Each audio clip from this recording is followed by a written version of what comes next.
Hey guys, it's Alden from the Gamer Kit, and today we have some big news to cover, so let's get into it.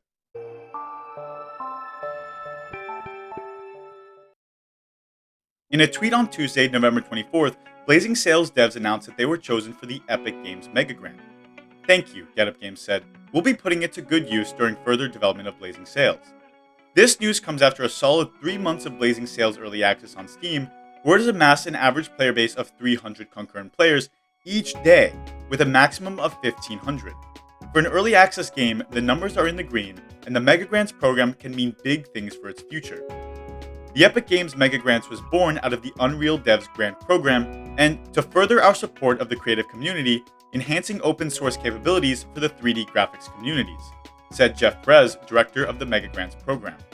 Funding is always a big issue, especially for indie games with big ambitions, and the MegaGrants program could not only speed up the development of Blazing Sails, but may also entail bigger and better things. I spent some time in the game and can tell you firsthand that the Battle Royale genre is certainly not overplayed if it means adding pirates, cannons, and peg legs. There are the staples to the genre like a Circle of Death and a 20-minute period of looting, but that's never going to change. What does set Blazing Sails apart is the combat and the necessity of teamwork. Having to keep your ship afloat is no easy task, especially when cannons are blasting away at your hull. For an early access game that slaps a new coat of paint on an already saturated market, Blazing Sails does a lot right. So, what does the MegaGrant mean for the game? And what exactly should you look out for? Well, more funding doesn't always mean a faster development. Unless they spend it all on increased staff, more than likely the rising budget means adding more content to the game and making sure that they can cover any hiccups along the way. While the Blazing Sails sales have not yet been released since its early access debut, the player base shows that there is a sizable interest in the game. With the right marketing and enough content, the game can make it to the limelight. Like most Battle Royale games that aren't the big four, I'm talking about Fortnite, PUBG, Warzone, and Apex Legends, staying in that limelight is where the problem begins.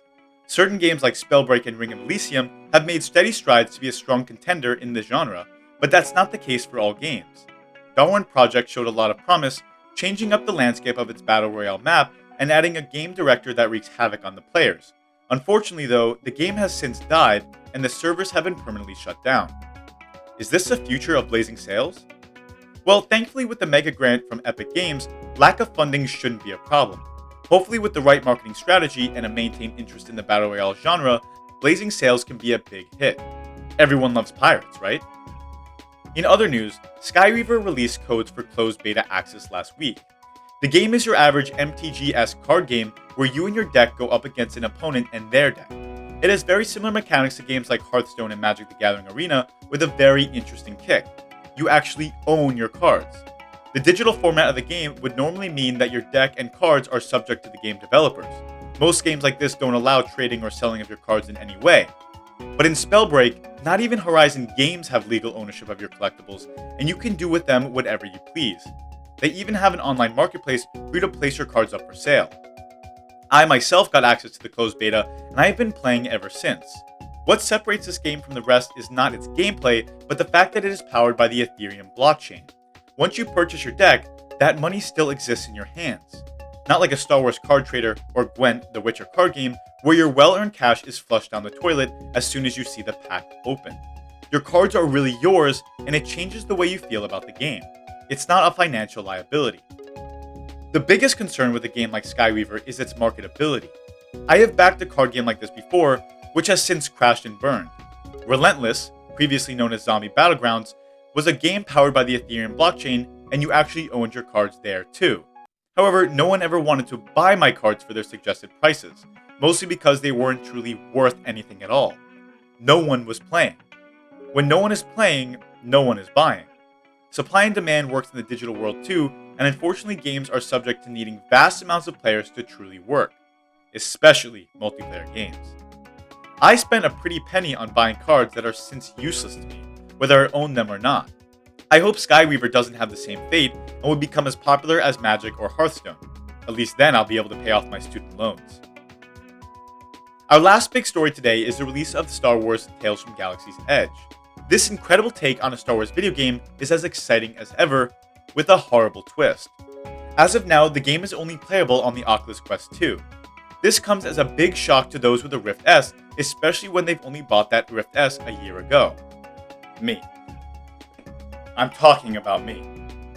Oculus declared that their previous models will no longer get support in the way the Oculus Quest 2 will, but that shouldn't mean that those headsets should be forgotten. Dropping over $400 on a piece of tech that is then thrown away a year later doesn't look very good for the Star VR Corporation. Star Wars Tales from Galaxy's Edge is a huge drop, and not being released on all headsets could mean bad things for anyone without a Quest 2. New games might continue with this trend until your hopes and dreams of jumping into any new VR game are tossed out the window. Tales from Galaxy's Edge isn't convincing enough for me to drop another large amount of money, but it is enough for me to get angry at Oculus for not releasing it on all their devices. We shop at the same online store. I just promised I wouldn't get mad. Deep breaths. Deep breaths. Okay, before we wrap it up for November's news recap, there are a few hidden gems news that might pique some interest. The Last of Us television series was announced by HBO. This may help pave the way for future video game-inspired entertainment. While the habit of turning video games into movie flops was pertinent, it no longer is the case, especially after Detective Pikachu and Sonic the Hedgehog.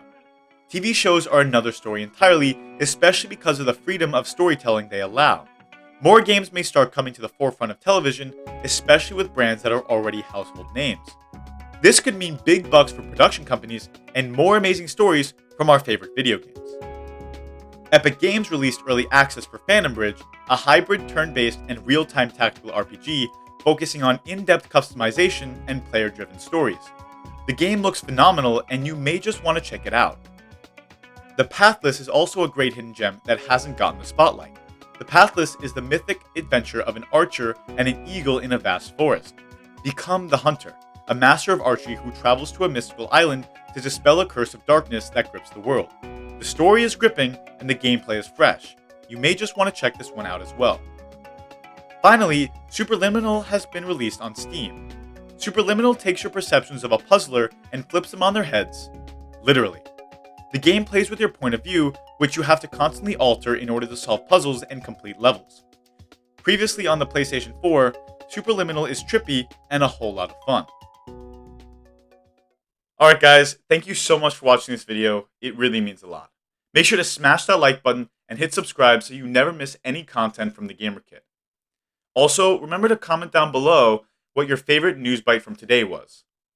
As always, I'm Alden, and remember to game on.